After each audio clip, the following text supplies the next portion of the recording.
Nunca imaginé que llegaría el día en que le tendría miedo a mi propio hijo.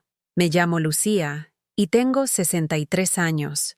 Crié a Daniel sola desde que tenía 2 años, cuando su padre se marchó y nunca más miró atrás. Durante 25 años, fuimos solo nosotros dos, y mi madre, que se vino a vivir conmigo para ayudarme a sobrevivir en aquella primera época en la que yo hacía dobles turnos solo para poder poner un plato en la mesa. Éramos un equipo. Una familia construida a base de sacrificio y amor. Daniel lo era todo para mí. Mi razón para levantarme al amanecer. Mi motivación para seguir trabajando a pesar del agotamiento. Mi esperanza de un futuro mejor. Le di lo que yo nunca tuve. Estabilidad. Una educación. Oportunidades. Mi madre le dio su tiempo. Su sabiduría. Su paciencia infinita. Juntas, nos volcamos en ese chico, convencidas de que el amor bastaría para convertirlo en un buen hombre. Si estás escuchando esto y alguna vez has querido a alguien tan profundamente que se te olvidó protegerte a ti misma, entenderás lo que voy a contarte. Y si te gustan las historias que hablan al corazón, por favor, suscríbete a este canal. Estamos intentando llegar a los 1000 suscriptores y vuestro apoyo lo es todo para nosotros. Además, deja un comentario diciéndonos desde qué ciudad nos estás viendo. Nos ayuda a saber que no estamos solos. Debería haber visto las señales antes. Pero las madres, sobre todo las que hemos criado a nuestros hijos solas, tenemos un peligroso talento para poner excusas. Nos decimos que la ira es solo una fase, que la falta de respeto nace del estrés, que la crueldad pasará cuando maduren. Perdonamos demasiado rápido, olvidamos con demasiada facilidad. Daniel cambió más o menos cuando cumplió los 25. La calidez de su mirada se atenuó. El niño que me daba un abrazo de buenas noches se convirtió en un hombre que apenas me miraba al llegar a casa. Empezó a pasar más tiempo encerrado en su habitación, en paro pero sin ganas de buscar trabajo, amargado con un mundo que, según él, le había rechazado antes siquiera de tener una oportunidad. Intenté hablar con él, con delicadeza al principio. Me sentaba a la mesa de la cocina con una taza de café y le preguntaba cómo se sentía, si algo le preocupaba, si podía hacer algo para ayudar. Sus respuestas eran siempre las mismas, cortas, frías, displicentes. «Estoy bien, mamá. No pasa nada. Déjame en paz». Mi madre también se dio cuenta. Me llevaba a un rincón en el pasillo y me susurraba sus preocupaciones. Sus manos arrugadas agarrando las mías con una fuerza sorprendente. «Lucía, a este chico le pasa algo», decía, con la voz temblorosa de preocupación. «Ya no habla con nosotras. Nos mira como si fuéramos extrañas». Pero yo lo defendía. Siempre lo defendía. «Solo está pasando una mala racha, mamá», le decía, forzando el optimismo en mi voz. «Ya cambiará.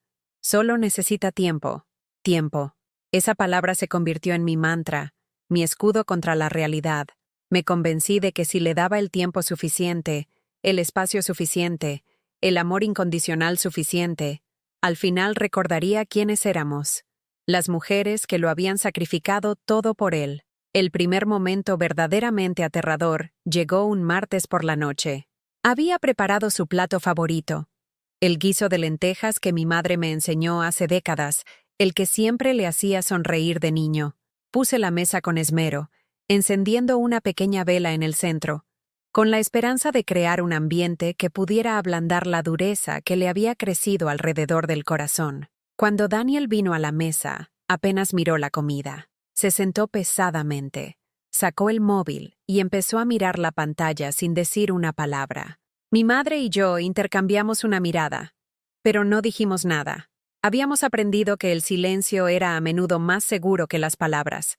A mitad de la cena, intenté iniciar una conversación. «Daniel, cariño, estaba pensando que quizás este fin de semana podríamos...» «¿Puedes parar?», me interrumpió, con una voz afilada como un cristal roto. Ni siquiera levantó la vista del móvil. «Estoy intentando comer en paz». El tenedor de mi madre resonó contra su plato. «Daniel», dijo en voz baja, con la autoridad de quien ha criado hijos y nietos con amor y disciplina. «A tu madre no se le habla así». Él por fin levantó la vista, y la expresión de su cara, fría, despectiva, llena de algo que solo puedo describir como odio, me heló la sangre. «¿Y tú?», dijo, apuntando a mi madre con el tenedor como si fuera un arma. «Deberías meterte en tus asuntos. Esta no es tu casa». Las palabras quedaron flotando en el aire como veneno. Mi madre se puso pálida. Esta era la casa que ella me había ayudado a comprar, el hogar que había cuidado mientras yo trabajaba, la cocina donde había preparado miles de comidas para un nieto que ahora la miraba como si no fuera nadie. Quise decir algo. Debería haber dicho algo. Pero el shock me paralizó, y en mi silencio, Daniel se levantó, cogió su plato y se fue a su habitación, dando un portazo tan fuerte que temblaron las paredes. Mi madre y yo nos quedamos sentadas en aquella cocina durante mucho tiempo, sin comer, sin hablar. La vela que había encendido con tanta esperanza se consumió hasta que la cera formó un charco en la mesa, endureciéndose en algo que ya no podía ser moldeado. Ese fue el principio. O quizás fue la continuación de algo que llevaba meses creciendo, algo que me había negado a reconocer, porque reconocerlo habría significado admitir que había fracasado como madre. Las faltas de respeto se convirtieron en rutina. Daniel dejó de venir a las comidas. Salía de su cuarto solo para coger comida y llevársela, dejando platos sucios esparcidos por la casa como si fueran minas. Cuando le pedía que limpiara lo que ensuciaba, me ignoraba. Cuando insistía, explotaba con una rabia que parecía desproporcionada para lo que le pedía. «Siempre estás dándome la lata», gritaba, con el rostro desfigurado por la ira. «¿No puedes dejarme en paz? Si yo no te pido nada». Excepto que sí lo pedía. Lo pedía todo. El techo bajo el que vivía, la electricidad que alimentaba sus aparatos, la comida que aparecía en la nevera, la conexión a Internet que lo mantenía entretenido. Lo pedía todo sin decir nunca por favor o gracias, sin reconocer jamás que alguien estaba pagando por su existencia mientras él no aportaba nada.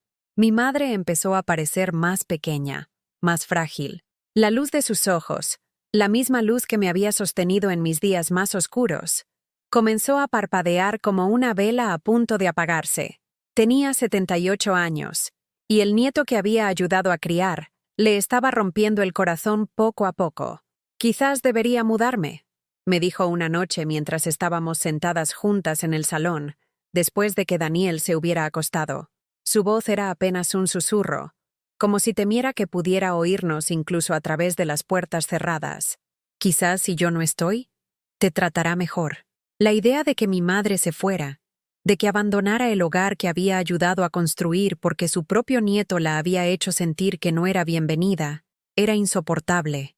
Le cogí la mano, notando lo delgada y frágil que se había vuelto, y le hice una promesa que no estaba segura de poder cumplir. «Tú no te vas a ninguna parte, mamá. Esta es tu casa. Solucionaremos esto juntas». Pero no tenía ni idea de cómo solucionarlo. Estaba atrapada entre el amor que sentía por mi hijo y el amor que sentía por mi madre, entre la esperanza de que Daniel cambiara y la creciente certeza de que algo fundamental se había roto dentro de él. Empecé a andar pisando huevos en mi propia casa, midiendo cada palabra antes de hablar, evitando temas que pudieran desatar su ira. Mi madre hacía lo mismo. Nos convertimos en fantasmas en nuestra propia casa, intentando ocupar el menor espacio posible, tratando de no recordarle a Daniel nuestra existencia. Por la noche, tumbada en la cama, repasaba los años en mi mente, buscando el momento en que había cometido el error crucial. ¿Lo había malcriado? ¿Lo había protegido demasiado? ¿Había fracasado en enseñarle a ser respetuoso y agradecido? ¿O era esto algo que escapaba a mi control?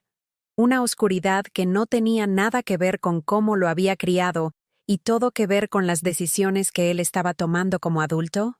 Las preguntas me atormentaban, pero nunca me llevaban a respuestas. Y con cada día que pasaba, Daniel se convertía más en un extraño, una presencia hostil en un hogar que se suponía que debía estar lleno de amor.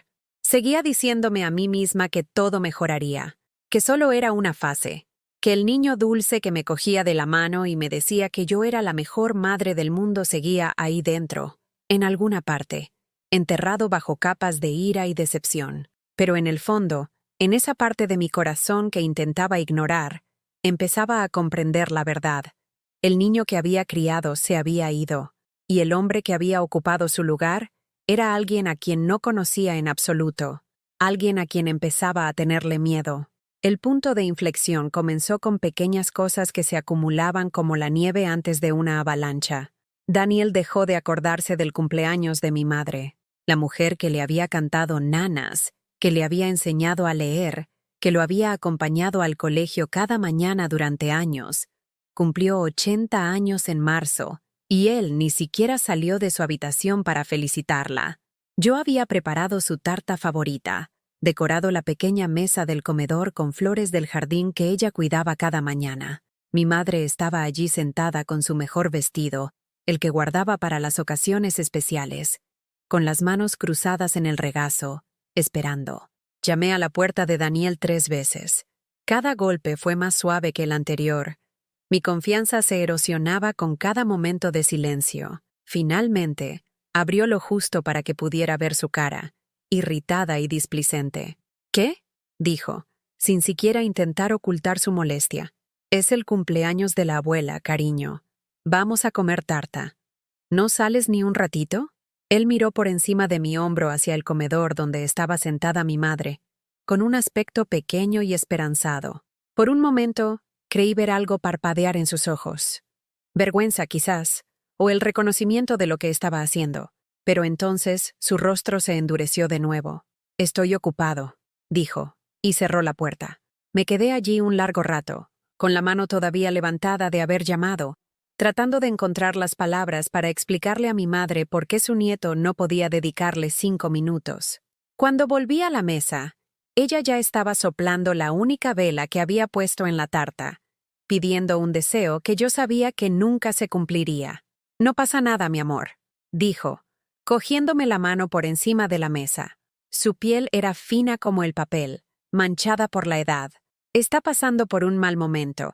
Los jóvenes de hoy tienen otras presiones que no teníamos nosotros. Incluso entonces, ella le ponía excusas. Incluso entonces, las dos lo hacíamos. Pero las excusas se hicieron más difíciles de mantener a medida que pasaban las semanas. Los meses de Daniel en el paro se alargaban y su resentimiento crecía proporcionalmente. Empezó a hacer comentarios que herían más que cualquier herida física.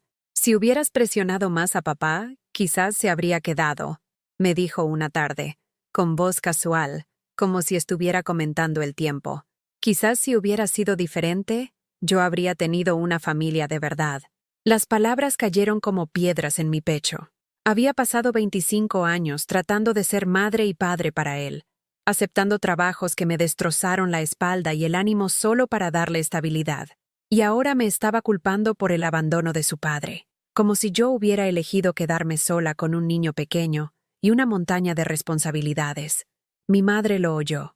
Estaba en la cocina fregando los platos, pero vi cómo se tensaban sus hombros, cómo se aferraba al borde del fregadero. No dijo nada, pero más tarde esa noche la encontré llorando en su habitación, con la Biblia abierta en su regazo, sus labios moviéndose en una oración silenciosa. «Mamá, no dejes que te haga daño», le susurré, sentándome a su lado en la cama. «No lloro por mí», dijo, secándose los ojos con un pañuelo que guardaba en la manga. «Lloro por ti y por él. Se está convirtiendo en alguien cruel, Lucía, y la crueldad es una enfermedad que se extiende hasta que destruye todo a su alrededor». Quería decirle que se equivocaba. Quería creer que Daniel solo estaba perdido, no que era cruel, pero las pruebas se acumulaban, y me estaba quedando sin formas de negarlo. Empezó a traer a sus amigos a casa, jóvenes que parecían compartir su amargura, que hablaban de las mujeres con desprecio, que se reían de chistes que me revolvían el estómago. Se adueñaban del salón, dejando botellines de cerveza en los muebles que mi madre pulía cada semana, dejando caer ceniza de cigarrillos en la alfombra, a pesar de saber que no permitíamos fumar en casa. Cuando les pedía que por favor fumaran fuera, los amigos de Daniel lo miraban a él, esperando su respuesta, y Daniel se encogía de hombros, como si mi petición fuera irrazonable, como si yo fuera la que estaba siendo difícil. «No pasa nada, mamá», decía, y su tono dejaba claro que lo que a mí me pareciera bien no importaba en absoluto. Son mis invitados. Mi madre dejó de entrar en el salón cuando estaban los amigos de Daniel.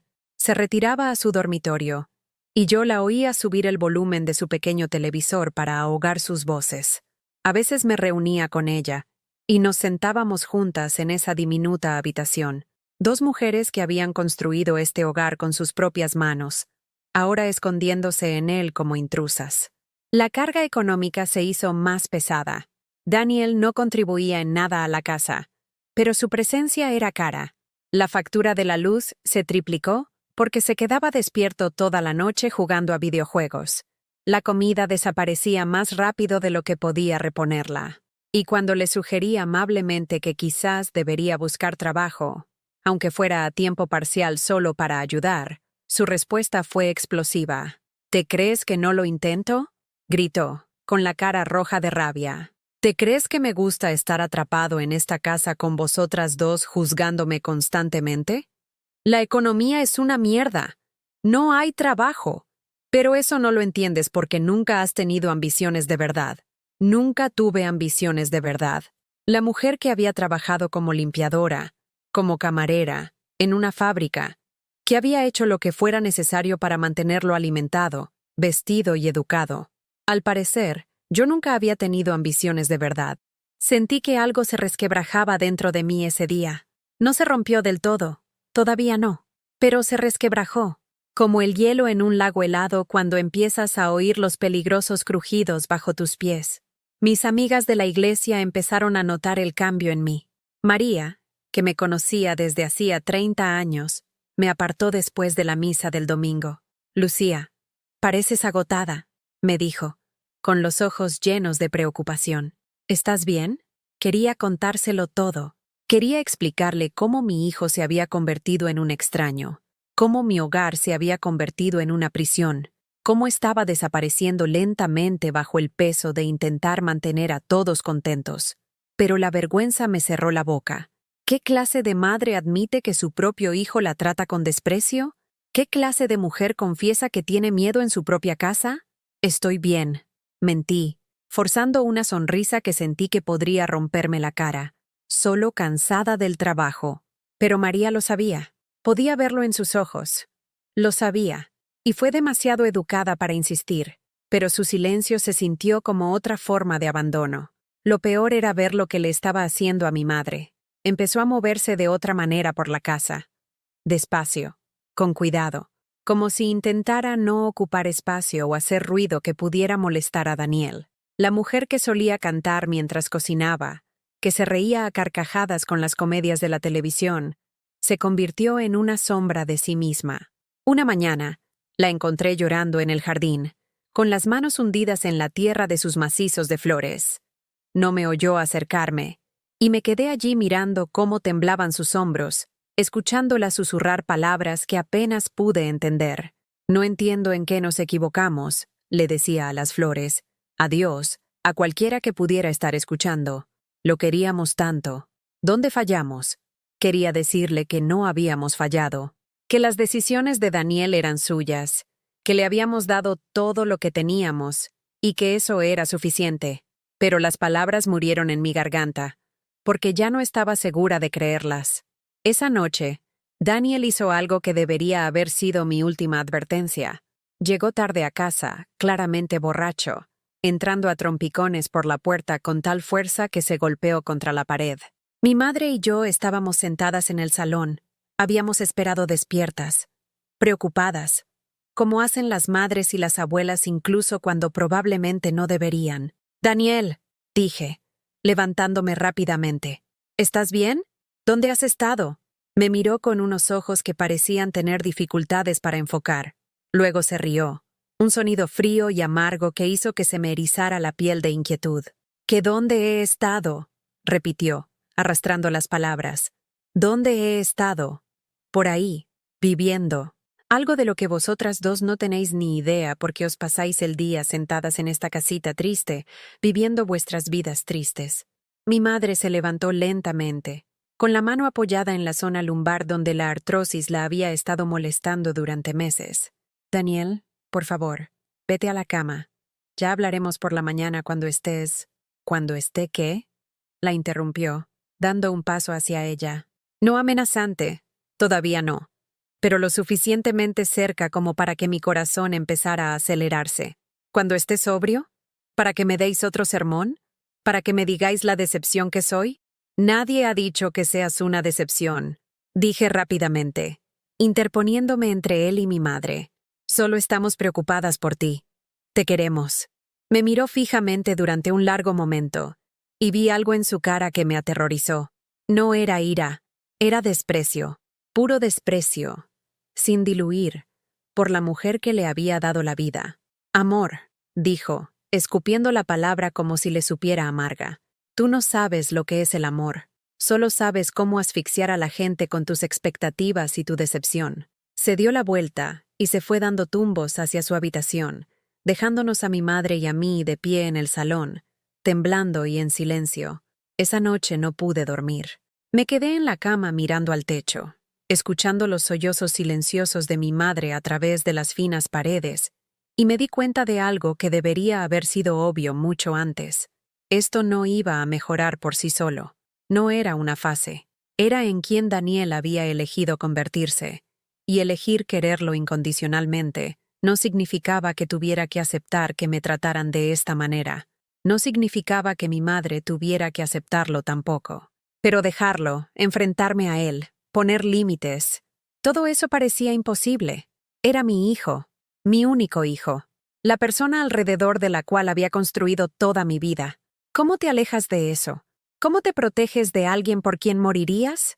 Aún no sabía la respuesta, pero estaba empezando a comprender que encontrarla podría ser lo más importante que tendría que hacer en mi vida. La tormenta se estaba gestando, y yo estaba justo en su camino, todavía con la esperanza de poder detenerla de alguna manera antes de que destruyera todo lo que amaba.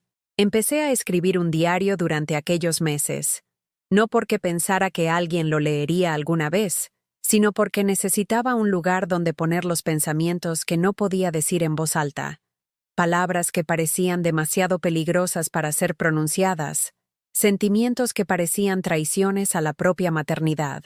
Hoy Daniel me ha dicho que yo soy la razón por la que su vida no tiene sentido. Escribí un martes por la tarde, con la mano temblando tanto que las letras apenas se mantenían en las líneas. Ha dicho que si yo hubiera sido una madre mejor, él habría salido mejor. Ha dicho esto mientras se comía el almuerzo que yo le había preparado, en la casa que yo pago, llevando la ropa que le compré el mes pasado. El diario se convirtió en mi testigo silencioso, el único lugar donde podía admitir lo profundas que eran las heridas, porque para todos los demás tenía que mantener la ficción de que todo era manejable, de que mi hijo solo estaba pasando por un momento difícil, de que yo era lo suficientemente fuerte para sobrellevarlo. Pero no era fuerte, me estaba rompiendo. La salud de mi madre empezó a empeorar de formas que no se podían ignorar. Su médico dijo que era el estrés manifestándose físicamente, tensión alta, palpitaciones, noches de insomnio que la dejaban agotada durante el día. Había perdido peso. La ropa le quedaba holgada en un cuerpo que siempre había sido pequeño, pero que ahora se estaba volviendo frágil. Tiene que reducir el estrés en su vida, señora Torres, dijo el médico, mirando su historial con preocupación. A su edad, este tipo de tensión emocional sostenida puede ser muy peligrosa. ¿Cómo le dices a un médico que el estrés que está matando a tu madre es su propio nieto?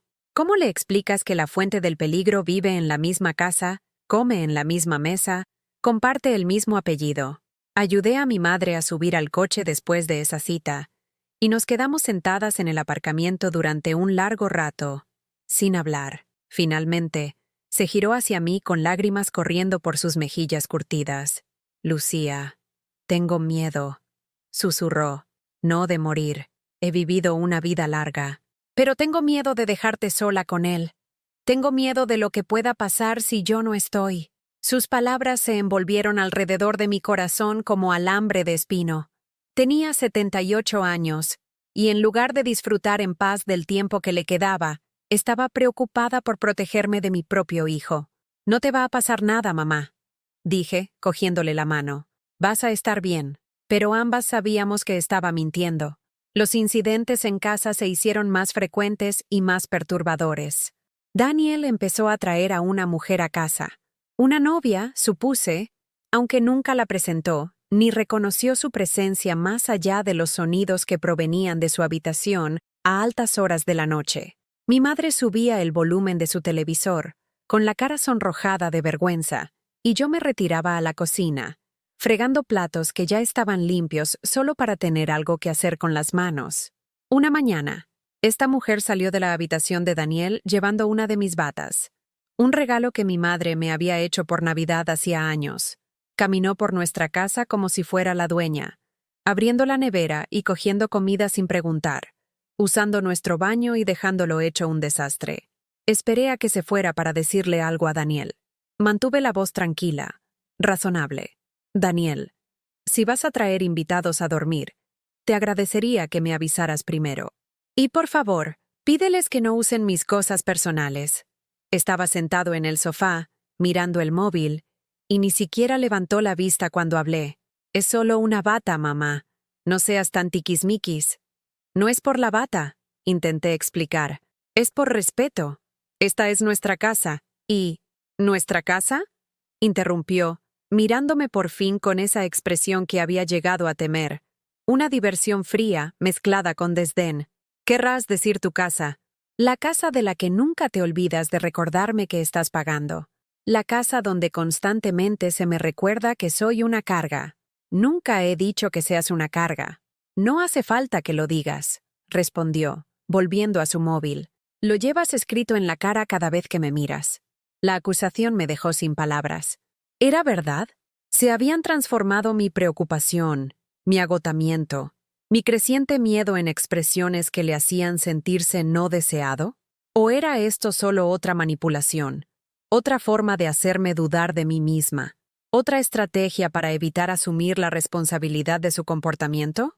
Ya no lo sabía. La línea entre víctima y verdugo se había vuelto tan borrosa que no podía ver claramente dónde terminaba una y empezaba el otro.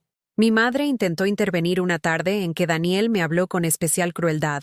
Me había pedido que le hiciera la cena. No pedido, exigido. Y cuando le expliqué que había tenido un turno largo en el hospital donde trabajaba como supervisora de limpieza y estaba demasiado agotada para cocinar, él había explotado. ¿Pero tú qué haces en todo el día?, gritó. Limpias. No es ninguna ingeniería. ¿Y ni siquiera puedes llegar a casa y preparar una simple cena? Mi madre se levantó de su silla, su pequeño cuerpo temblando pero su voz firme. Daniel Antonio García, a tu madre no le hablarás de esa manera. No me importa la edad que tengas ni los problemas que creas tener. Ella se ha matado a trabajar por ti toda su vida, y le vas a mostrar respeto. El silencio que siguió se sintió peligroso, como el momento antes de que caiga un rayo. Daniel se giró para mirar a mi madre, y la expresión en su rostro me heló la sangre. Era odio, odio puro, sin disimulo. No te metas en esto, vieja, dijo, su voz baja y amenazante. Esto es entre mi madre y yo. Soy tu abuela, respondió ella, sin retroceder a pesar del miedo que pude ver en sus ojos. Y esta también es mi casa. No tienes derecho a aterrorizarnos solo porque tu vida no va como tú quieres. Él dio un paso hacia ella. Solo un paso, pero fue suficiente para que yo me interpusiera entre ellos, con el corazón latiéndome tan fuerte que pensé que se me iba a salir del pecho. «Daniel, por favor», dije, con la voz temblorosa. «Vamos a calmarnos todos». Por un momento, pensé que podría apartarme. Podía ver la rabia hirviendo en él. Podía sentir la violencia que irradiaba de su cuerpo como calor. Pero entonces, pareció contenerse, tragarse cualquier oscuridad que hubiera estado subiendo a la superficie. «Estoy harto de esto», dijo, y salió de la casa, dando un portazo tan fuerte que un marco de fotos se cayó de la pared y se hizo añicos en el suelo. Mi madre y yo nos quedamos allí, entre los cristales rotos, sin movernos, ambas dándonos cuenta de que acabábamos de presenciar algo que no tenía vuelta atrás. La había amenazado, quizás no con palabras, pero con su lenguaje corporal, con ese paso adelante, con el mensaje claro de que era capaz de ser violento si lo presionábamos demasiado. Esa noche, Encontré a mi madre haciendo una pequeña maleta. Lloraba en silencio, doblando cuidadosamente su ropa con la precisión de alguien que había aprendido a arreglárselas con muy poco. ¿Qué haces?, pregunté, aunque una parte de mí ya lo sabía. Me voy a quedar con tu prima Rosa una temporada, dijo sin mirarme. Solo hasta que las cosas se calmen aquí. Mamá, no. Esta es tu casa. No puedes irte por su culpa. Finalmente me miró, y la tristeza en sus ojos era insoportable. Lucía, soy mayor. Estoy cansada. No puedo vivir en una casa donde tengo miedo. Y lo que es más importante, no puedo ver lo que te está haciendo. No puedo ver a mi hija desaparecer un poco más cada día mientras intenta salvar a alguien que no quiere ser salvado. Es mi hijo, susurré, mientras las lágrimas finalmente brotaban. No puedo rendirme con él sin más. No te estoy pidiendo que te rindas con él, dijo, tomando mi cara entre sus manos curtidas. Te estoy pidiendo que dejes de rendirte contigo misma.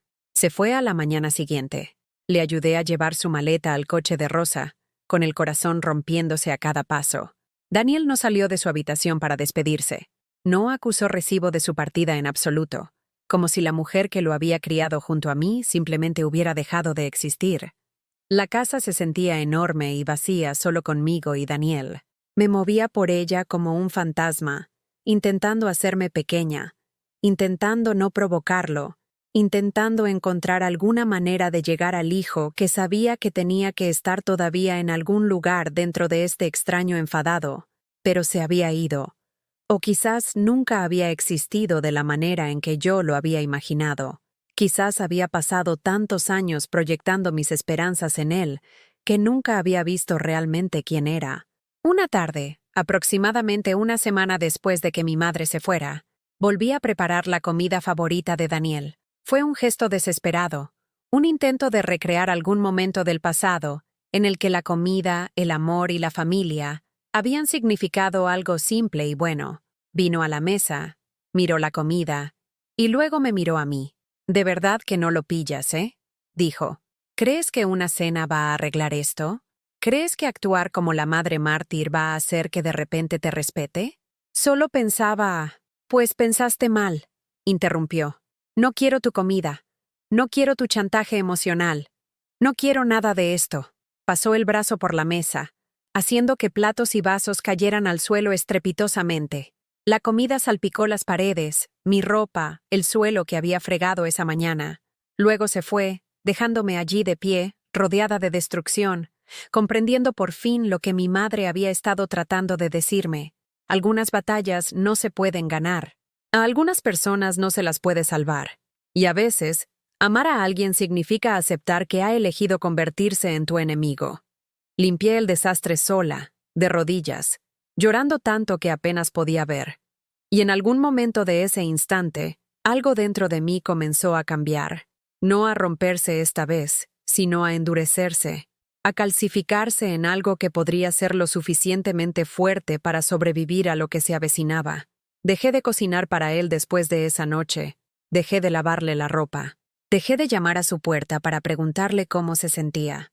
Me movía por la casa como una inquilina en lugar de la propietaria, ocupando el menor espacio posible, hablando solo cuando era absolutamente necesario. Daniel no pareció notar el cambio al principio. O si lo hizo, no le importó. Continuó viviendo como si yo fuera simplemente parte de los muebles. Útil cuando se necesitaba, invisible el resto del tiempo. Pero yo lo noté. Noté lo silenciosa que se había vuelto la casa, cómo el silencio me presionaba los oídos hasta que me zumbaban. Noté cómo había empezado a encogerme ante los sonidos repentinos, cómo mis hombros habían comenzado a curvarse hacia adentro, como si mi cuerpo estuviera tratando de hacerse más pequeño, menos visible, menos propenso a provocar un estallido. Llamaba a mi madre todas las noches. Nuestras conversaciones eran breves porque no quería que Daniel me oyera, pero su voz era lo único que me mantenía anclada a la realidad. ¿Has pensado en lo que te dije?, me preguntó una tarde. Su voz suave pero insistente. ¿Sobre hacer algunos cambios? No sé qué hacer, mamá, susurré al teléfono, sentada en mi coche en la entrada porque era el único lugar donde me sentía segura para hablar. Es mi hijo. ¿Cómo le doy la espalda a mi propio hijo? No le estás dando la espalda, dijo con firmeza. Te estás protegiendo a ti misma. Hay una diferencia, mi amor. Una gran diferencia. Pero yo no podía ver la diferencia. Todavía no. Todo lo que podía ver era el fracaso. Mi fracaso como madre, como mujer, como ser humano que debería haber sido lo suficientemente fuerte como para arreglar esto de alguna manera. El trabajo se convirtió en mi refugio. Empecé a ofrecerme voluntaria para turnos extra, aceptando horas extras siempre que me las ofrecían, encontrando razones para salir temprano y volver tarde a casa. El hospital donde trabajaba limpiando podría no ser glamuroso, pero era predecible. Sabía lo que se esperaba de mí. Sabía que si hacía bien mi trabajo, nadie me gritaría ni me trataría con desprecio. Mi supervisora, Margarita, notó el cambio. Me apartó una tarde mientras limpiaba el pasillo de la tercera planta. «Lucía, has estado trabajando mucho últimamente», dijo, sus ojos amables pero preocupados. «¿Todo bien en casa?» Quería decírselo. Dios, ¿cómo quería decírselo a alguien? Pero las palabras se me atascaron en la garganta, retenidas por la vergüenza, el miedo y la terrible certeza de que una vez que las dijera en voz alta, una vez que admitiera lo que estaba sucediendo, no habría vuelta atrás. «Todo bien», mentí, frotando una mancha en el suelo que ya estaba limpia, solo intentando ahorrar un poco de dinero. No me creyó. Lo supe por la forma en que me apretó el hombro, pero no insistió, y le agradecí su silencio, aunque me odiara a mí misma por no ser lo suficientemente valiente como para pedir ayuda. La soledad era aplastante. Pasaba días sin una conversación real, sin que nadie me tocara con amabilidad, sin oír mi nombre pronunciado con algo que no fuera irritación o exigencia. Empecé a hablar sola, solo para escuchar una voz amable, practicando afirmaciones que había leído en una revista en la consulta del médico. «Eres digna de respeto», le susurraba a mi reflejo en el espejo del baño del trabajo. «Estás haciendo lo mejor que puedes. Mereces que te traten con amabilidad». Pero las palabras sonaban huecas, como frases de una obra de teatro en la que no creía del todo. En casa, el comportamiento de Daniel continuó deteriorándose. Dejó incluso de fingir que buscaba trabajo. Su horario de sueño se invirtió por completo. Despierto toda la noche jugando a videojuegos o hablando con gente por internet. Dormido durante el día cuando los posibles empleadores podrían haber llamado. Las facturas empezaron a acumularse. Mi modesto salario siempre había sido suficiente cuando compartíamos responsabilidades, cuando Daniel contribuía con algo, cualquier cosa, pero ahora lo cubría todo yo sola, y las matemáticas de la pobreza eran implacables. Empecé a tomar decisiones que nunca pensé que tendría que tomar: la luz o el agua, comida o medicinas para la artrosis que me hacía palpitar las rodillas después de largos turnos, zapatos nuevos para reemplazar los que tenían agujeros en las suelas, o la factura de internet por la que Daniel explotaría si la cortaban. Elegí pagar su internet. Elegí mantenerlo cómodo mientras yo trabajaba con zapatos que dejaban que el agua de la lluvia se filtrara hasta mis calcetines, porque todavía tenía esperanzas. Todavía creía que si aguantaba un poco más, si lo quería lo suficiente, algo cambiaría. Mi prima Rosa me llamó un sábado por la mañana. Estaba sentada en el jardín que mi madre solía cuidar, viendo cómo las flores que había plantado comenzaban a marchitarse por el abandono. Ya no tenía tiempo para regarlas. No tenía la energía para mantener la belleza cuando la supervivencia se llevaba todo lo que tenía. «Tu madre está muerta de preocupación por ti», dijo Rosa sin preámbulos. «Llora todas las noches, Lucía. Cree que Daniel te va a hacer daño». «No lo hará», dije automáticamente, aunque ya no estaba segura de creerlo. «Está enfadado, pero no es violento». «La ira es violencia», replicó Rosa bruscamente. «Quizás no con los puños, pero es violencia igualmente. Te está matando lentamente, y tu madre puede verlo aunque tú no puedas». Después de colgar, me quedé sentada en ese jardín moribundo durante horas, pensando en las palabras de Rosa. ¿Tenía razón? ¿Era la ira de Daniel una forma de violencia? Ciertamente se sentía violenta. La forma en que sus palabras me arrancaban pedazos de mi autoestima, La forma en que su desprecio me hacía sentir pequeña e inútil, la forma en que su presencia en la casa me llenaba de un pavor que nunca desaparecía del todo. Esa noche, sucedió algo que debería haber visto venir pero que de alguna manera no vi. Daniel llegó tarde a casa, borracho de nuevo, y esta vez había traído amigos. 3 de ellos, todos en un estado similar de intoxicación, todos ruidosos y agresivos de la manera en que los jóvenes pueden serlo cuando intentan demostrarse algo unos a otros. Se adueñaron del salón, subiendo el volumen del televisor tan alto que las paredes vibraban. Yo estaba en mi dormitorio, intentando dormir porque tenía que trabajar temprano a la mañana siguiente, pero el ruido lo hacía imposible. Después de una hora, finalmente me levanté y fui a pedirles que por favor bajaran el volumen. Todavía intentaba ser razonable. Todavía intentaba ser la madre comprensiva que no quería avergonzar a su hijo delante de sus amigos. «Daniel», dije desde el umbral, mi voz apenas audible por encima del ruido. «Es casi medianoche. ¿Podríais bajarlo un poco, por favor?» Uno de sus amigos, un joven con ojos fríos y una sonrisa maliciosa, me miró y se rió. «Tu madre está buena», le dijo a Daniel, «para ser una vieja». Los otros amigos se unieron a la risa, y Daniel, mi hijo, el niño que había criado para que respetara a las mujeres, no me defendió. No le dijo a su amigo que se callara ni se disculpó. Simplemente sonrió, como si el comentario le hubiera complacido de alguna manera. «Sí, no está mal», dijo Daniel, arrastrando las palabras, «aunque es un poco estirada, siempre dando la lata». Todos volvieron a reír, y yo me quedé allí sintiéndome completamente expuesta, humillada en mi propia casa por mi propio hijo. El trasfondo sexual del comentario, la forma en que me miraban, me dio un escalofrío y un miedo que nunca antes había experimentado. Me retiré a mi habitación y cerré la puerta con llave, algo que nunca había hecho en mi propia casa. Empujé la cómoda contra ella para mayor seguridad. Mis manos temblaban tanto que apenas podía mover el mueble. Se quedaron hasta las 3 de la madrugada. Los oí irse. Oí a Daniel tropezar hacia su habitación. Y solo entonces moví la cómoda y abrí la puerta. El salón estaba destrozado. Botellines de cerveza por todas partes. Quemaduras de cigarrillos en el sofá favorito de mi madre. Comida restregada en la alfombra.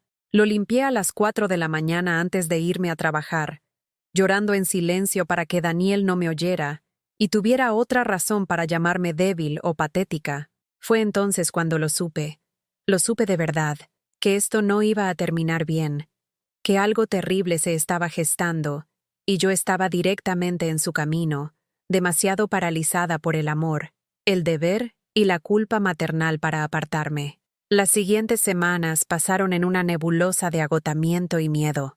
Me movía por mis días como una sonámbula, haciendo los movimientos de supervivencia sin vivir realmente. En el trabajo, mis compañeros empezaron a evitarme porque mi tristeza era tan palpable que los incomodaba. En casa, el desprecio de Daniel había evolucionado hacia algo más oscuro.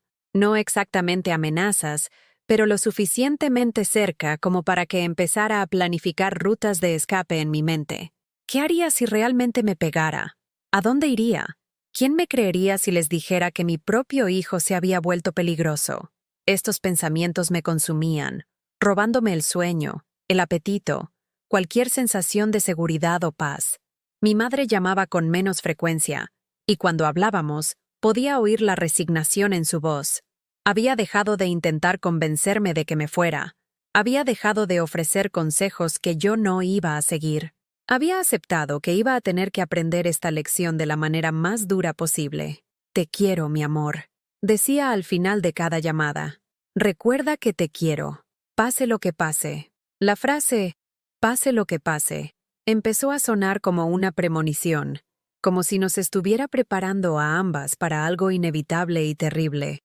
Tenía razón en tener miedo, porque un martes por la tarde a finales de octubre, cuando el aire de otoño se había vuelto frío y los días se hacían más cortos, Daniel cruzó la línea de la violencia emocional a la violencia física, y ya nada volvería a ser igual, pero eso aún no lo sabía.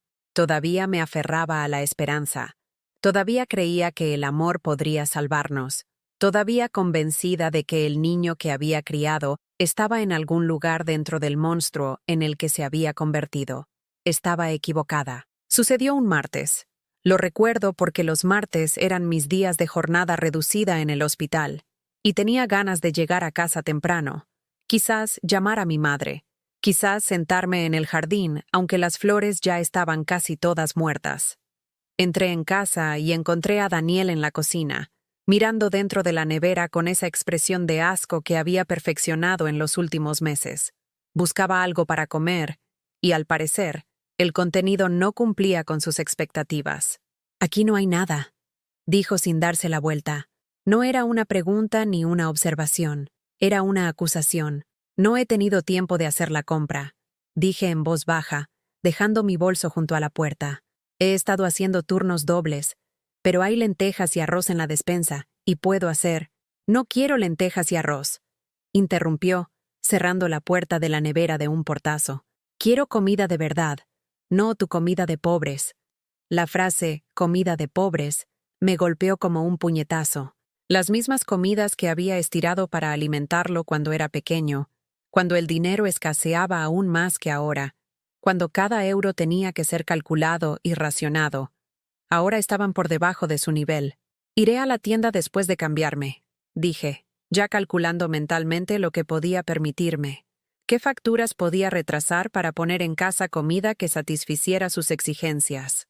«¿Para qué te molestas?», dijo, girándose para mirarme. Tenía los ojos inyectados en sangre y pude oler el alcohol en su aliento, aunque solo eran las 3 de la tarde. «No sirves para nada. Ni siquiera puedes mantener una nevera llena». Debería haberme ido.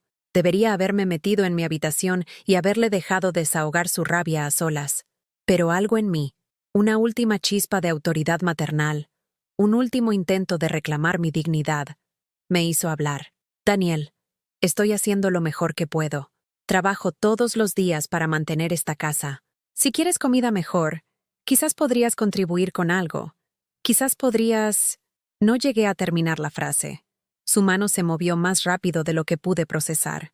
En un momento estaba allí de pie, tratando de razonar con él. Al siguiente, el dolor explotó en mi cara cuando su palma conectó con mi mejilla con una fuerza que me giró la cabeza de golpe y me hizo tambalear hacia atrás. El shock fue casi peor que el dolor. Me quedé allí, con la mano apretada contra mi mejilla ardiente, mirando a mi hijo como si se hubiera convertido en un desconocido, lo cual, supongo, había hecho. «No me digas lo que tengo que hacer», dijo, su voz extrañamente tranquila ahora, como si pegarme hubiera liberado alguna válvula de escape dentro de él. «No tienes derecho a darme lecciones». Ya no. No podía hablar. La garganta se me había cerrado por completo, ya fuera por miedo, por el shock o por el impacto físico. No sabría decirlo. Simplemente me quedé allí, congelada, mientras mi cerebro intentaba reconciliar lo que acababa de pasar con todo lo que había creído sobre mi hijo, sobre mí misma, sobre nuestra relación. Entonces lo oí, un sonido pequeño y roto desde la entrada. Mi madre había entrado con su llave, había venido de visita, a traerme algo de comida que había preparado, a ver cómo estaba porque la preocupación de una madre nunca termina, y lo había visto. Había sido testigo de cómo su nieto golpeaba a su hija. La expresión de su rostro fue algo que nunca olvidaré. Era horror, sí, pero también reconocimiento, como si hubiera estado esperando este momento, temiéndolo, sabiendo que llegaría, pero esperando estar equivocada. «Daniel», dijo, su voz temblorosa pero fuerte, «¿qué has hecho?». Él se giró para mirarla, y por una fracción de segundo vi algo parpadear en sus ojos, vergüenza quizás, o el último vestigio del niño que había querido a su abuela. Pero entonces su rostro se endureció de nuevo, y ese atisbo de humanidad desapareció. «Ella me ha provocado», dijo, como si eso lo explicara todo, como si hubiera alguna justificación en el mundo que pudiera hacer aceptable pegarle a tu madre. Mi madre dejó el tupper de comida que llevaba. Le temblaban las manos y pude ver lágrimas corriendo por sus mejillas curtidas. Pero cuando habló, su voz fue clara y firme. «Yo no te crié así», dijo. «Tu madre te lo ha dado todo, todo. ¿Y así se lo pagas? poniéndole las manos encima. «No te metas en esto, vieja», dijo Daniel, dando un paso hacia ella. Y fue entonces cuando algo dentro de mí finalmente se rompió, no resquebrajado, roto. Como una rama que se ha doblado demasiado y que de repente retrocede con toda la fuerza de su tensión acumulada. «No te atrevas», me oí decir, y mi voz sonaba diferente, más dura, como si viniera de otra persona. «No te atrevas a hablarle así. No te atrevas a acercarte a ella». Me interpuse entre ellos, como había hecho tantas veces antes. Pero esta vez era diferente. Esta vez no intentaba apaciguar ni mediar. Esta vez estaba marcando un límite. «Fuera», dije. Daniel se rió. De verdad se rió. «¿Fuera? Esta es mi casa». «No», dije. Y mi voz era firme ahora, tranquila de una manera que me sorprendió. «Esta es mi casa. Mi nombre en la escritura. Mi dinero pagando las facturas. Y te estoy diciendo que te vayas. Ahora. No puedes echarme», dijo. Pero pude oír la incertidumbre colándose en su voz. «Soy tu hijo. Dejaste de ser mi hijo en el momento en que me levantaste la mano», dije. «He puesto excusas por ti. Me he sacrificado por ti. Te he querido a pesar de todo. Pero no voy a permitir que me pegues. No voy a permitir que me maltrates en mi propia casa. Se acabó».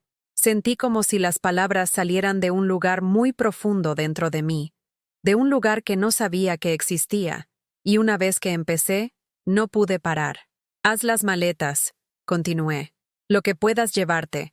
Tienes 30 minutos, y después llamaré a la policía». «No lo harías», dijo, pero ya estaba retrocediendo hacia su habitación. «Pruébame», respondí. Mi madre vino a mi lado, y sentí su pequeña mano deslizarse en la mía. Nos quedamos allí juntas, dos mujeres que habían sido empujadas a su límite, viendo cómo Daniel se retiraba a su habitación. Esos 30 minutos fueron los más largos de mi vida. Lo oí moverse. Oí cosas siendo arrojadas en bolsas. Lo oí hablar por teléfono con alguien, su voz alternando entre enfadada y suplicante. Mi madre me apretó la mano. «¿Estás segura?», susurró. La miré. A esta mujer que había estado a mi lado en todo, que me había ayudado a criar a un hijo que se había vuelto contra las dos. Y asentí. «Estoy segura», dije. «Debería haber hecho esto hace meses. Siento haber esperado tanto, mamá.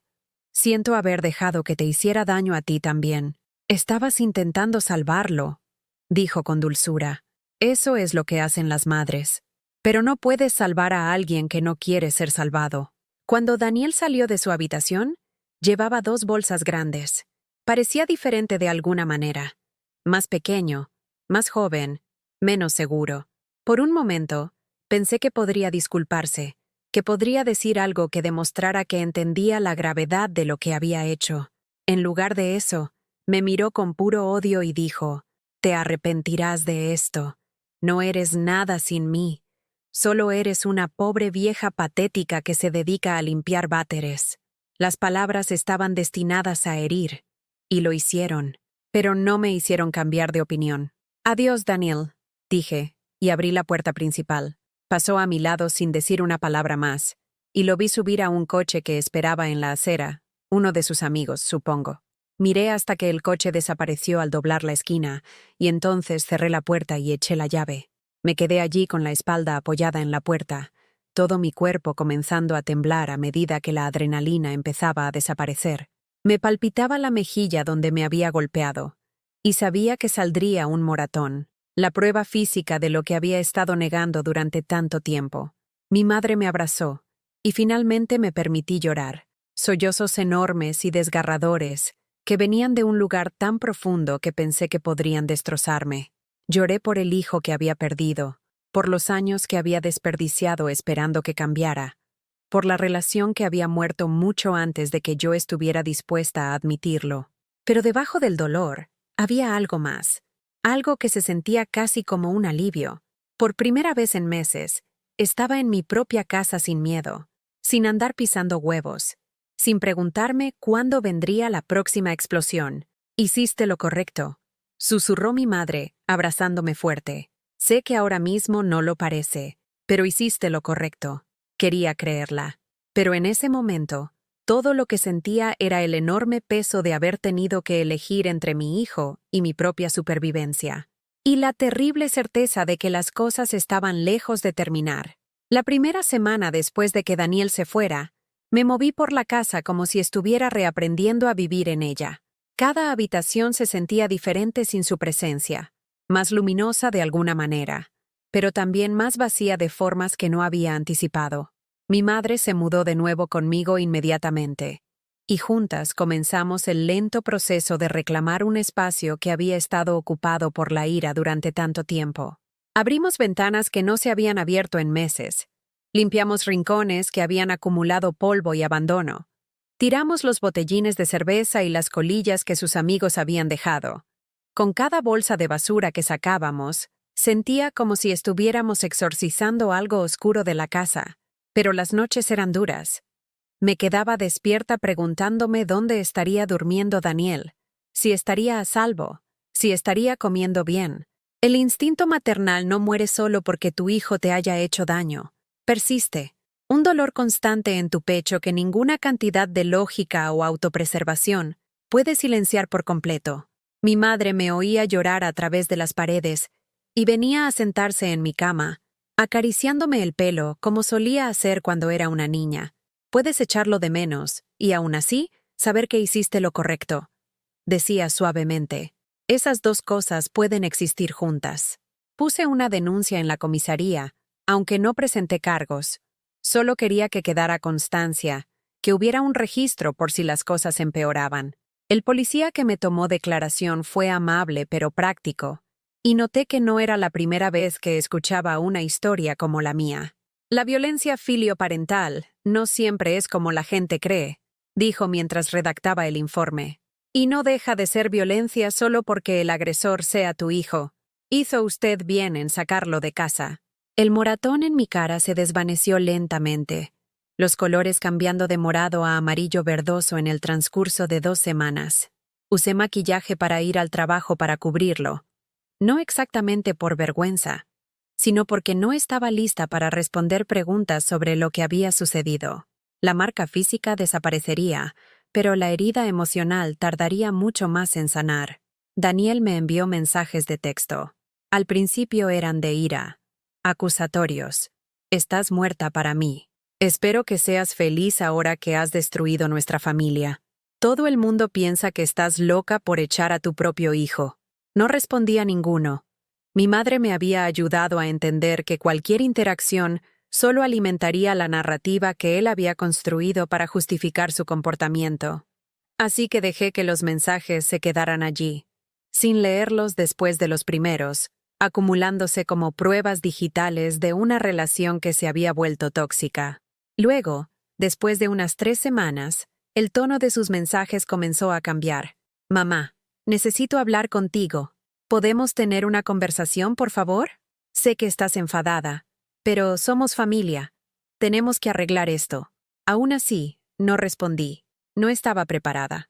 La herida estaba demasiado fresca, y sabía por experiencia que la versión de Daniel de arreglar las cosas generalmente significaba que yo me disculpara por poner límites, y él siguiera comportándose como quisiera.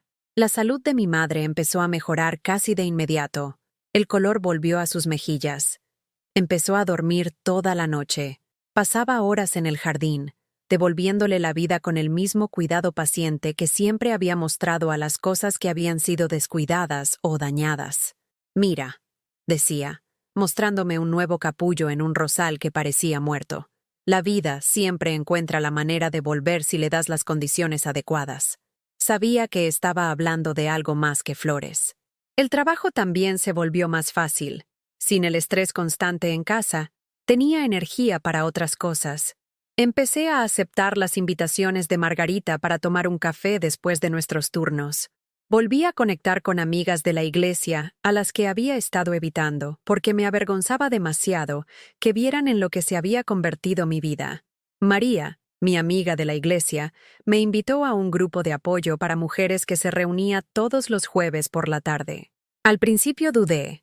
Hablar de mis problemas con desconocidas me parecía imposible, pero ella insistió. No tienes que contar nada si no quieres, me aseguró. Solo ven y escucha. Puede que te sorprendas. La primera reunión a la que asistí se celebró en los salones de la parroquia, que olían a café y a libros viejos. Había otras 8 mujeres, de edades comprendidas entre los 30 y los 70 y tantos años.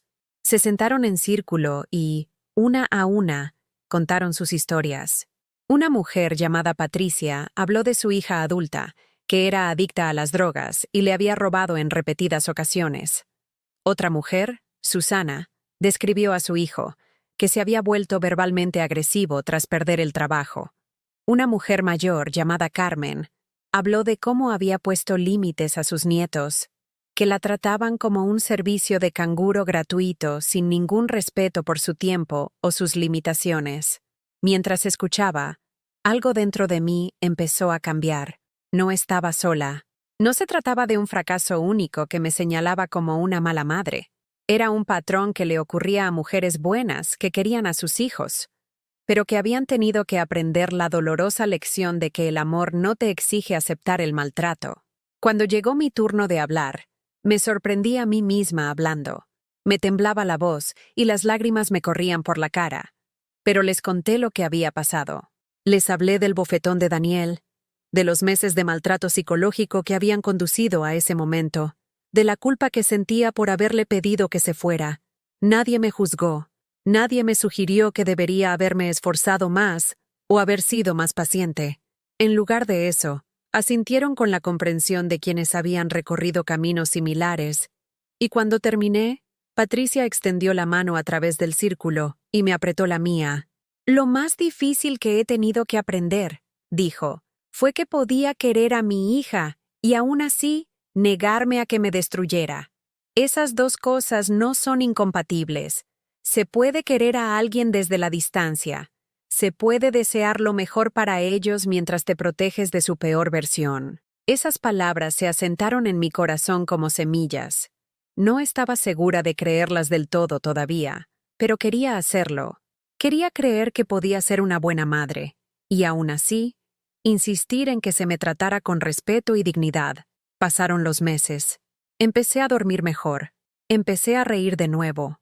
A reír de verdad, no con esa alegría forzada que había interpretado durante tanto tiempo.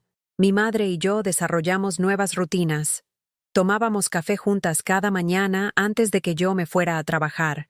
Veíamos nuestras series favoritas por la noche. Los fines de semana trabajábamos en el jardín, creando belleza donde había habido tanta fealdad. Estaba aprendiendo a vivir de nuevo, no solo a sobrevivir, sino a vivir de verdad. Entonces, una tarde a principios de marzo, sonó mi teléfono. Era un número que no conocía, pero algo me hizo contestar. «¿Mamá?» La voz de Daniel era débil, rota de una manera que nunca antes le había oído. «Mamá, por favor, no cuelgues». Casi lo hago. Mi dedo se quedó suspendido sobre el botón de colgar mientras el corazón se me aceleraba en el pecho, pero algo en su tono me detuvo. No sonaba enfadado ni manipulador. Sonaba genuinamente destrozado. «Te escucho», dije con cautela. «¿Puedo verte?», preguntó. «Por favor. Necesito hablar contigo cara a cara. Necesito contarte algo». Todos los instintos que había desarrollado en los últimos meses me gritaban que dijera que no, que me protegiera, que mantuviera los límites que tanto me había costado establecer.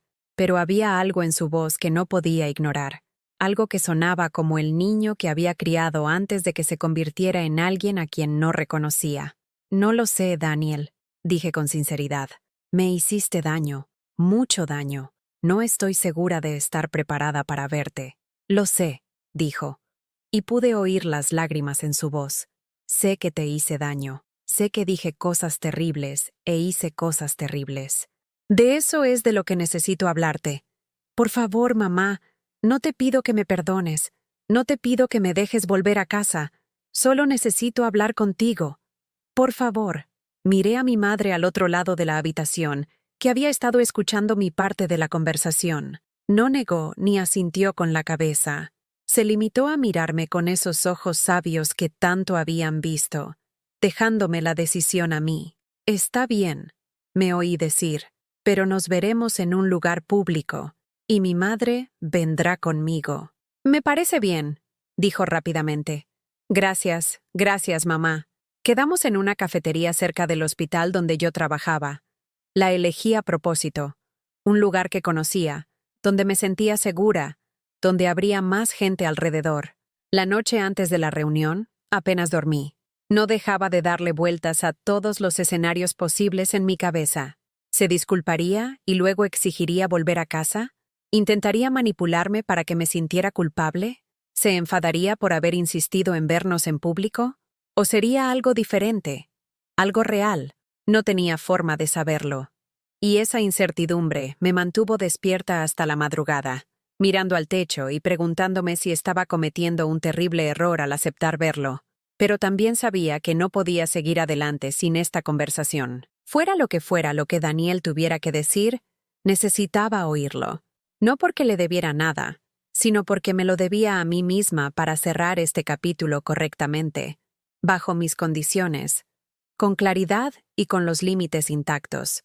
Mañana sabría si mi hijo había aprendido algo de las consecuencias de sus actos. Mañana revelaría si había alguna esperanza de un tipo de relación diferente entre nosotros, una construida sobre el respeto mutuo en lugar de la obligación y el miedo.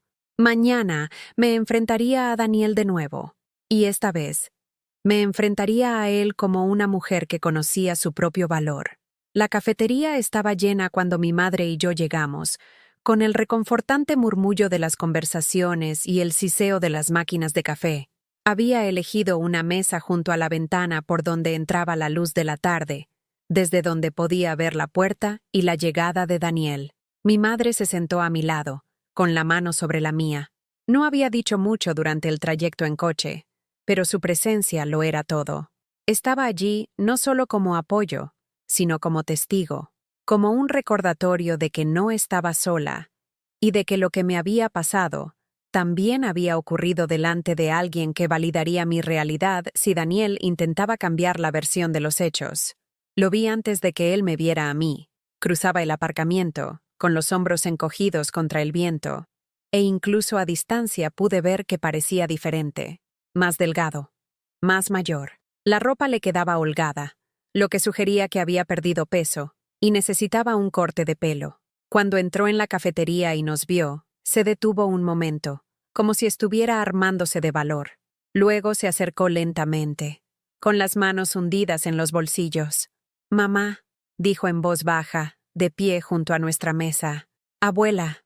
Mi madre asintió pero no habló. Le indiqué la silla de enfrente. «Siéntate», dije, y me sentí orgullosa de que mi voz saliera firme. Se sentó, y durante un largo momento nadie dijo nada. Estudié su rostro, buscando señales del hombre enfadado y despectivo que había vivido en mi casa durante tantos meses. Pero la persona sentada frente a mí parecía rota de una manera que parecía genuina. Tenía los ojos enrojecidos y las manos le temblaban ligeramente mientras las entrelazaba sobre la mesa. «Gracias por quedar conmigo», dijo finalmente. «No estaba seguro de que lo harías». «Yo tampoco estaba segura», respondí con sinceridad. «Así que dime por qué estamos aquí, Daniel. ¿Qué es lo que tienes que decir?» Respiró hondo, y cuando habló, la voz se le quebró por la emoción. «Necesito decirte que lo siento. Y necesito que sepas que decir esas palabras no empieza ni a cubrir lo que necesito expresar.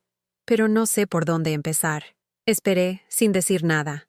No era el momento de facilitarle las cosas. Si tenía algo que decir, necesitaba encontrar las palabras él mismo. «Después de que me echaras», continuó, «me quedé en casa de Marcos un tiempo.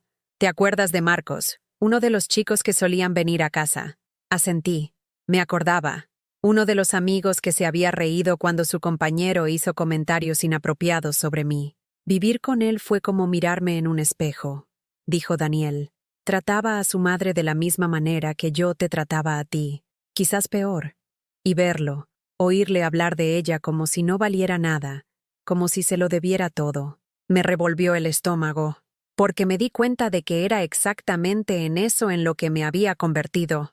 Hizo una pausa, secándose los ojos con el dorso de la mano. Pero hizo falta algo más para que realmente me diera cuenta. A Marcos lo detuvieron por pegarle a su madre durante una discusión. Yo estaba allí cuando pasó. Vi a la policía llevárselo. Vi la cara de su madre. La misma expresión que tenías tú cuando yo... No pudo terminar la frase. Y me alegré. No necesitaba que reviviera ese momento. Ya lo había revivido yo suficientes veces en mis pesadillas. Me fui esa misma noche, dijo. No podía quedarme allí. Acabé en un albergue. Llevo allí las últimas 6 semanas. Esto me sorprendió. Daniel en un albergue para personas sin hogar, el hijo al que había protegido y mantenido toda su vida, dependiendo ahora de la caridad. El albergue tiene un programa. Continuó. No es solo un sitio para dormir. Tienen asesoramiento psicológico, terapia de grupo, clases sobre habilidades para la vida y gestión de la ira, y sobre cómo convertirse en un ser humano decente. Me miró, y vi lágrimas corriendo por su cara. He estado yendo a todas las sesiones. He estado hablando con un terapeuta 2 veces por semana. Y mamá, las cosas que estoy aprendiendo sobre mí mismo son duras. Son muy duras. He tenido que afrontar el hecho de que te culpé por todo lo que iba mal en mi vida, porque era más fácil que asumir la responsabilidad de mis propias decisiones. Mi madre me apretó la mano por debajo de la mesa. Sentí que mis propias lágrimas empezaban a asomar, pero las contuve. No era mi momento para derrumbarme. Era el momento de escuchar y decidir qué, si es que algo, estaba dispuesta a hacer con lo que estaba oyendo. Te culpé porque papá se fuera, dijo Daniel, su voz apenas un susurro. Sé que no tiene ningún sentido. Sé que fue su decisión marcharse, pero era más fácil estar enfadado contigo, la persona que se quedó, que lidiar con el rechazo de la persona que se fue. Mi terapeuta dice que eso se llama ira desplazada. Respiró de forma entrecortada. Y luego te culpé por todo lo demás. Por no tener suficiente dinero. Por tener un trabajo que yo consideraba inferior. Por no ser el tipo de madre cuya casa impresionara a mis amigos. Te convertí en este símbolo de todo lo que creía que estaba mal en mi vida. Cuando la verdad es que eras la única persona que siempre había estado ahí para mí de forma incondicional. ¿Por qué? Pregunté, la primera palabra que había pronunciado desde que empezó. ¿Por qué necesitabas a alguien a quien culpar? Te di todo lo que tenía. Sé que lo hiciste, dijo miserablemente. Eso es lo que hace que todo esto sea mucho peor. Me lo diste todo.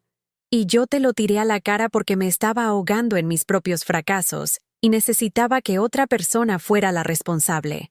Miró a mi madre entonces, y su rostro se descompuso por completo. Abuela, lo siento muchísimo. Tú ayudaste a criarme.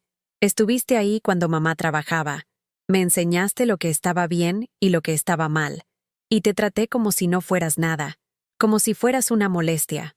Me avergüenzo tanto de las cosas que te dije, de la forma en que te hice sentir insegura en tu propia casa. El rostro de mi madre estaba ahora mojado por las lágrimas, pero seguía sin hablar. Se limitó a mirar a Daniel con una expresión que era a partes iguales de dolor y amor. La cuestión es, continuó Daniel, volviéndose hacia mí, que puedo estar pidiendo perdón todo el día. Puedo decirte cuánto lo siento y cuánto he aprendido y lo diferente que quiero ser, pero las palabras no significan nada sin acciones. Y no sé cómo demostrarte que he cambiado cuando ni siquiera sé si querrás volver a verme después de hoy. ¿Qué quieres de mí, Daniel? Pregunté en voz baja. ¿Qué esperas conseguir con esto? Él negó con la cabeza. Nada. Es decir, no pido nada. No pido volver a casa. No pido dinero, ni ayuda, ni perdón. Solo necesitaba que supieras que entiendo lo que hice. Necesitaba que me oyeras decir que no te merecías nada de eso, que fuiste una buena madre, la mejor madre, y yo fui un hijo terrible. Algo en su voz me hizo creerle. No del todo, no con la confianza ciega que una vez tuve, pero lo suficiente como para entreabrir la puerta que había mantenido cerrada. Me pegaste, dije, y vi cómo se encogía ante las palabras. Levantaste la mano contra la mujer que te dio la vida. ¿Entiendes hasta qué punto me rompiste? ¿Hasta qué punto lo cambió todo? Sí, susurró, lo entiendo. Y tengo que vivir con eso el resto de mi vida. Tengo que vivir sabiendo que me convertí exactamente en el tipo de hombre que me criaste para no ser. El tipo de hombre que hace daño a las mujeres. El tipo de hombre que usa su tamaño y su ira como armas. Nos quedamos en silencio un momento, mientras la cafetería bullía a nuestro alrededor. Los días ordinarios de otras personas continuando mientras nosotros navegábamos por esta conversación extraordinaria. No sé si podré perdonarte alguna vez, dije finalmente. No sé si nuestra relación podrá repararse, pero me alegro de que hayas buscado ayuda. Me alegro de que estés empezando a entender lo que hiciste. Eso es importante, aunque no arregle nada entre nosotros. Eso es más de lo que merezco, dijo Daniel. Solo saber que me has escuchado, que me has dado la oportunidad de decir estas cosas. Es más compasión de la que tenía derecho a esperar. Mi madre habló entonces, su voz suave pero clara. Daniel, tu madre y yo necesitaremos tiempo para decidir qué papel, si es que alguno, tendrás en nuestras vidas de ahora en adelante. Esta conversación es un comienzo, pero solo es un comienzo. El cambio necesita tiempo para demostrarse. Las palabras deben ir respaldadas por acciones sostenidas. Él asintió. Lo entiendo. Me quedo en el albergue. He conseguido un trabajo fregando platos en un restaurante. No es gran cosa, pero es un trabajo honrado y voy todos los días. Voy a seguir yendo a terapia. Voy a seguir trabajando en mí mismo. No porque crea que eso me devolverá a vuestras vidas, sino porque es lo que debería haber estado haciendo desde el principio. Se levantó y vi que le temblaban las piernas. Gracias por quedar conmigo, dijo. Gracias por escucharme.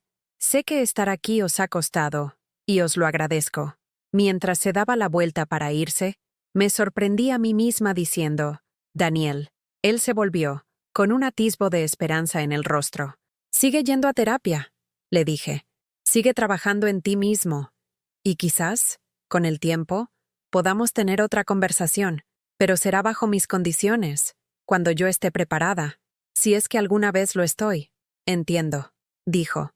Y había alivio en su voz. No el alivio de que todo estuviera arreglado, sino el alivio de que pudiera haber un camino hacia adelante, por incierto y lejano que fuera. Después de que se fuera, mi madre y yo nos quedamos sentadas en aquella cafetería durante mucho tiempo, sin hablar. Finalmente, se giró hacia mí. ¿Cómo te sientes?, preguntó. Pensé en la pregunta. ¿Cómo me sentía? No curada, era demasiado pronto para eso. Ni siquiera completamente segura de que el remordimiento de Daniel fuera genuino o duradero, pero algo había cambiado. Siento que he podido decir mi verdad, dije lentamente. Siento que ha oído, de verdad ha oído, lo que nos hizo. Y eso es importante. No arregla nada, pero es importante. Ella asintió, comprendiendo. ¿Y ahora? Ahora, dije. Nos vamos a casa. Seguimos viviendo nuestras vidas. Seguimos sanando. Y esperamos a ver si se convierte en el hombre que dice que quiere ser.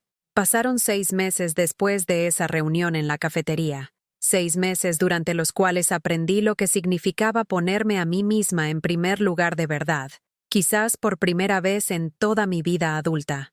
Daniel cumplió su palabra. No llamaba constantemente ni aparecía por casa sin avisar. Me enviaba un breve mensaje de texto una vez al mes. Solo una simple actualización sobre su progreso en la terapia, su trabajo, su vida. Nada exigente, nada que pidiera algo a cambio. Solo información, dejándome a mí la decisión de responder o no. A veces respondía. Mensajes breves. Me alegro de que estés bien. Sigue así. Nada que reabriera puertas por las que no estaba preparada para pasar, pero sí un acuse de recibo de sus palabras. Mi madre y yo construimos una vida que se sentía pacífica, de maneras que había olvidado que eran posibles. Pintamos las paredes de colores que siempre habíamos querido, pero de los que Daniel se había quejado por ser demasiado vivos o demasiado femeninos. Reorganizamos los muebles para adaptarlos a nuestras preferencias en lugar de a las suyas.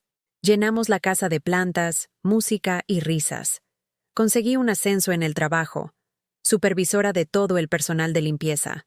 Vino con un modesto aumento de sueldo y, lo que es más importante, con el reconocimiento de que mis años de dedicación importaban. Margarita me abrazó cuando me dio la noticia. «Has pasado por algo», me dijo. No sé exactamente el qué, pero te he visto volver a ser tú misma en estos últimos meses. Te lo mereces. El grupo de apoyo de mujeres se convirtió en un pilar de mi semana. Esperaba con ganas los jueves por la tarde. El círculo de mujeres que entendían lo que significaba querer a alguien que te había hecho daño, poner límites que se sentían como traiciones incluso cuando eran actos de autopreservación. La hija de Patricia llevaba 4 meses en rehabilitación. El hijo de Susana se había mudado y había buscado ayuda para su depresión. Carmen había establecido límites firmes con sus nietos y contaba que, sorprendentemente, la respetaban más ahora que cuando había estado constantemente disponible. Todas estábamos aprendiendo la misma difícil lección, que el amor no requiere la autodestrucción, que puedes preocuparte profundamente por alguien y aún así negarte a que te haga daño, que a veces lo más amoroso que puedes hacer es dejar de permitir un comportamiento que os está destruyendo a ambos. Entonces, un domingo por la mañana de septiembre, estaba trabajando en el jardín cuando oí abrirse la cancela. Levanté la vista y vi a Daniel de pie allí, y mi primer instinto fue el miedo. Pero él levantó las manos inmediatamente. «Perdona», dijo rápidamente. «Debería haber llamado primero. Es que quería enseñarte una cosa, y no sabía cómo pedírtelo por mensaje». Mi madre había oído la cancela y vino a mi lado. Su presencia un recordatorio silencioso de que no estaba sola, de que no tenía que enfrentarme a nada sin apoyo. «¿Qué es?», pregunté, sin moverme de donde estaba arrodillada en el macizo de flores. Daniel sacó una carpeta de su chaqueta. Se acercó despacio, con cuidado, y me la entregó antes de retroceder para darme espacio. Dentro de la carpeta había certificados. Finalización de un curso de gestión de la ira. 12 semanas de terapia de grupo. 6 meses de terapia individual. Cartas de recomendación de su terapeuta, de su jefe en el restaurante, del coordinador del albergue. Pero había algo más. Una carta, escrita a mano, de varias páginas. «No tienes que leerla ahora», dijo Daniel. «Ni nunca, si no quieres». Pero necesitaba intentar poner en palabras todo lo que no pude decir en la cafetería, todo lo que sigo aprendiendo sobre mí mismo y sobre lo que te hice. Dejé la carpeta a un lado y me levanté, sacudiéndome la tierra de las rodillas. Daniel parecía más sano que hacía 6 meses. Había recuperado algo de peso, y había algo diferente en sus ojos, una claridad que no estaba allí antes. «¿Sigues en terapia?», pregunté. «2 veces por semana», dijo. «Y también voy a reuniones de Al-Anon. Estoy aprendiendo que bebía más de lo que quería admitir y que el alcohol lo empeoraba todo. ¿Y el trabajo? Ahora soy segundo encargado en el restaurante. Sigo fregando platos la mayor parte del tiempo, pero también formo al personal nuevo y ayudo con el inventario. Es un trabajo honrado, y estoy orgulloso de él de una manera que nunca lo estuve cuando pensaba que ciertos trabajos estaban por debajo de mi nivel». Mi madre habló entonces. «¿Dónde vives?» «He alquilado un pequeño apartamento», dijo Daniel. «No es gran cosa, solo un estudio. Pero es mío. Pago mis propias facturas, compro mi propia comida. Estoy aprendiendo a cuidar de mí mismo». Me miró y pude ver que contenía las lágrimas. «Sé que no puedo deshacer lo que hice. Sé que pedir perdón no es suficiente, pero estoy construyendo una vida diferente, mamá. Me estoy convirtiendo en una persona diferente. No por ti, aunque espero que algún día puedas verlo, sino por mí mismo, porque no quiero volver a ser esa persona nunca más. La persona que pudo levantarle la mano a su propia madre». Sentí que algo se movía en mi pecho. No era perdón, exactamente, pero era algo más suave que la ira y el miedo que había llevado dentro durante tanto tiempo. «Me alegro de que estés mejor», dije con cuidado. «Me alegro de que estés buscando ayuda. Pero Daniel, necesito que entiendas algo. Incluso si te conviertes en la mejor versión de ti mismo, incluso si no vuelves a cometer un error, lo que pasó entre nosotros lo cambió todo. Rompió algo que quizás nunca se repare del todo». «Lo sé», dijo asintiendo. Mi terapeuta me ayudó a entenderlo. Dijo que necesito aceptar que las consecuencias no tienen fecha de caducidad, que podría pasarme el resto de mi vida intentando enmendar algo que en realidad nunca podré arreglar. «Tu terapeuta parece sabia», dijo mi madre en voz baja. Nos quedamos allí en el jardín, 3 personas conectadas por sangre, historia y dolor, navegando por el complicado territorio entre el amor y la autoprotección. ¿Puedo preguntarte una cosa?, dijo Daniel con vacilación. Asentí. ¿Estarías dispuesta a cenar conmigo alguna vez? No en casa, en un sitio neutral. Con la abuela, por supuesto. Solo para hablar. Quizás una vez al mes o cada varios meses.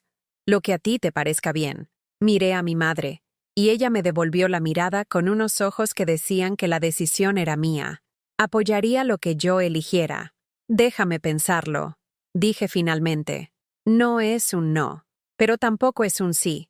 Necesito tiempo para considerar para qué estoy preparada. Por supuesto, dijo Daniel rápidamente. Tómate todo el tiempo que necesites.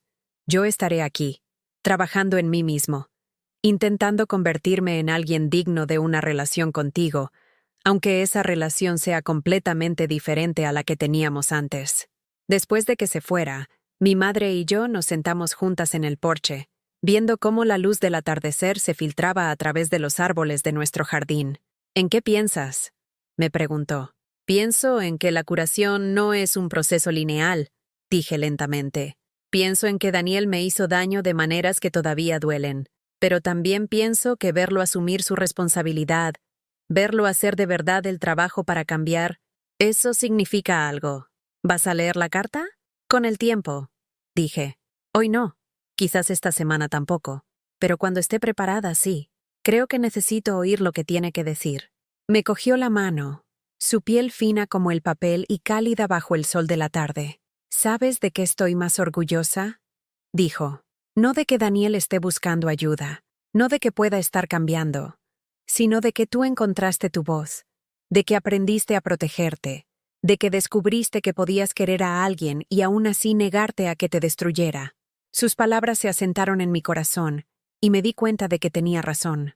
La transformación más importante no era la de Daniel, era la mía. Había aprendido que merecía la pena protegerme, que mi paz importaba, que ser una buena madre no significaba sacrificarme en el altar de la aceptación incondicional, que el amor podía tener límites, que a veces marcharse era lo más valiente que podías hacer.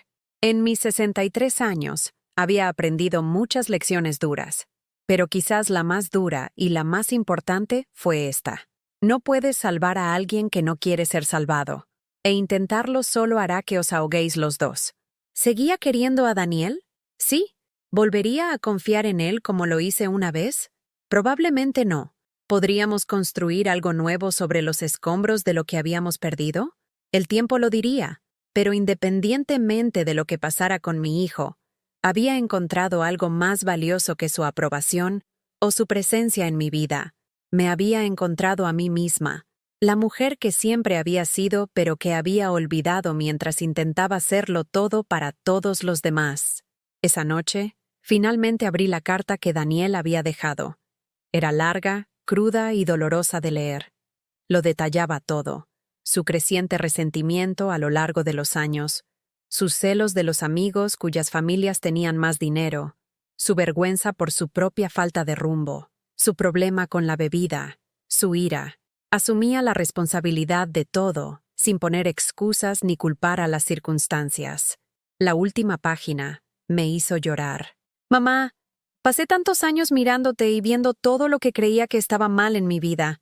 Ahora veo que estaba mirando a la persona más fuerte que he conocido. Me criaste sola. Tuviste trabajos que te rompieron el cuerpo para darme oportunidades. Nunca te rendiste, incluso cuando la vida era imposiblemente dura. Y yo te pagué tu fuerza con desprecio. Te pagué tu sacrificio con crueldad.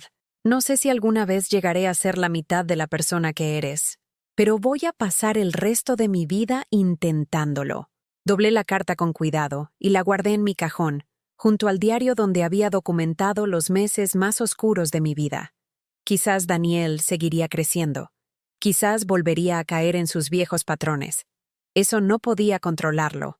Lo que sí podía controlar era mi propia curación, mis propios límites, mi propia comprensión de que merecía respeto y paz. El jardín que mi madre y yo habíamos restaurado floreció maravillosamente ese otoño. Cada flor que brotaba de la tierra parecía un pequeño milagro, la prueba de que incluso las cosas que parecían muertas podían volver a la vida en las condiciones adecuadas. Aprendí que a veces la relación más importante que puedes reparar es la que tienes contigo misma, y que no importa cuánto quieras a alguien, tienes que quererte más a ti misma. Eso no es egoísmo, es supervivencia, es sabiduría, es la lección que desearía haber aprendido hace décadas, pero que agradezco saber ahora. Soy Lucía, tengo 63 años, soy madre, hija, trabajadora, superviviente, y soy suficiente.